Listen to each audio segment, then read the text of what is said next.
sahabat pergerakan. Gugat kebocoran data dan penjajahan digital. Sampai kapan kita mau menjadi bangsa yang telanjang di ruang digital? Mengapa setiap hari kita disuguhi berita memuakkan tentang kebocoran data pribadi rakyat? Peretasan situs-situs strategis negara, hingga spionase intelijen asing yang dengan sangat mudah mengintip isi dapur Republik kita? Jawabannya tragis, karena kita membiarkan ruang siber kita tanpa pagar. Dan langit antariksa kita dijajah oleh infrastruktur asing. Kita merasa sudah merdeka, padahal kedaulatan informasi kita setiap detik dirampok, disandera, dan dikendalikan oleh server-server luar negeri yang tidak peduli pada marwah bangsa ini.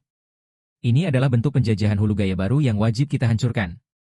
Apakah pergerakan Indonesia Madani akan membiarkan ketelanjangan daulat ini terus berlangsung? Tidak. Hari ini, PIM mengambil tindakan radikal melalui Gerakan Kedaulatan Teknologi dan Ruang, Gagasan Satelit Mandiri dan Penutupan Spionase. PIM melangkah konkret dengan strategi benteng berlapis, mengamankan kedaulatan siber dan seluruh data nasional. Dengan membangun infrastruktur satelit mandiri pada slot orbit antariksa Indonesia, kita tidak boleh lagi menyewa atau bergantung pada teknologi asing untuk berkomunikasi. Kita tempatkan mata-mata digital kita sendiri di langit tertinggi Nusantara. Bersamaan dengan itu, kita lakukan pembersihan total, kita tutup setiap celah kebocoran intelijen asing, dan kita bangun enkripsi perlindungan data tingkat tinggi. Ruang siber kita harus menjadi wilayah suci yang haram dimasuki oleh para peretas dan spionase global. Sains Pertahanan Ruang Republik. Langkah ini adalah implementasi sains keamanan nasional supramodern. Data adalah minyak baru, ia adalah komoditas geopolitik paling berharga di abad ini. Siapa yang menguasai data dan ruang udara, dialah yang mengendalikan jalannya sejarah.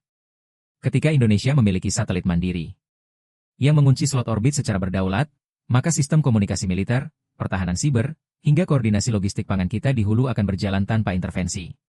Kita ubah posisi tawar Indonesia dari sekadar pasar pengguna teknologi, menjadi raksasa digital yang memiliki tamenggai pertahanan siber terkuat di Asia Tenggara.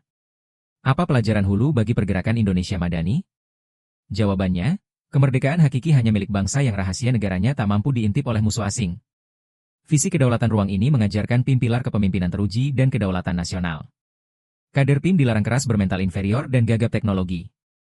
Kita harus melahirkan dan mendidik satria-ksatria digital, ahli coding, dan teknokrat antariksa dari dalam rahim pergerakan kita. Kita bangun tata kelola organisasi yang modern, aman dari kebocoran informasi, dan selalu patuh pada garis komando. PIM harus berdiri di garda terdepan untuk memastikan bahwa langit dan ruang maya Nusantara tetap bersih, aman, dan mutlak milik rakyat Indonesia. Kunci slot orbit antariksa mandiri, segel ruang siber dari spionase luar negeri. Pantun. Mega berarak di langit cerah. Burung Garuda terbang melesat. Satelit mandiri PIM pasang gagah. Data berdaulat negara kuat.